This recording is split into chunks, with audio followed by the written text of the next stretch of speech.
Come, let's create a birthday outfit from scratch part 2. First అయితే నేను lining fabric మీద మెజర్మెంట్స్కి తగ్గట్టు మార్క్ చేసుకొని కటింగ్ అయితే చేసేసుకున్నాను. And the result was too good. Same అలానే మెయిన్ ఫ్యాబ్రిక్ మీద కూడా కాకుంటే అది డబుల్ సర్కిల్ కాబట్టి 2 times కటింగ్ చేసుకోవాలి. అదైతే చాలా బాగా వచ్చింది.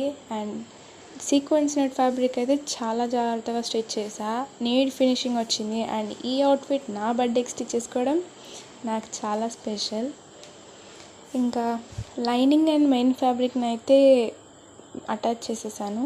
అండ్ దెన్ సీక్వెన్స్ నెట్ ఫ్యాబ్రిక్ని కూడా అటాచ్ చేసేసి ఫ్రాక్ అయితే స్టిచ్ చేసేసాను. అండ్ దెన్ సాటిన్ ఫ్యాబ్రిక్కి బాటంలో నార్మల్గా మిషన్తో స్టిచ్ చేద్దాం అనుకున్నా, కానీ ఇంత కష్టపడి నీట్ ఫినిషింగ్ రాకుండా ఎందుకనేసి లాస్ట్కి జిగ్ జాక్ ఇచ్చాను. అది చూసాక నా ఆనందానికి అయితే హద్దులు లేవు. చాలా అంటే చాలా బాగా వచ్చింది. మరి ఓవర్ చేస్తుంది అనుకోకండి, ఎందుకంటే నా ఆనందం అలా ఉంది. నాకు చాలా స్పెషల్ ఇది. ఫస్ట్ టైం స్టిచ్ చేశాను కాబట్టి నా ఫ్రాక్ ఎలా టర్న్ అవుట్ అయిందో చూడాలనుకుంటున్నారా? అయితే April 15 వరకు వెయిట్ చేయండి. Stay tuned.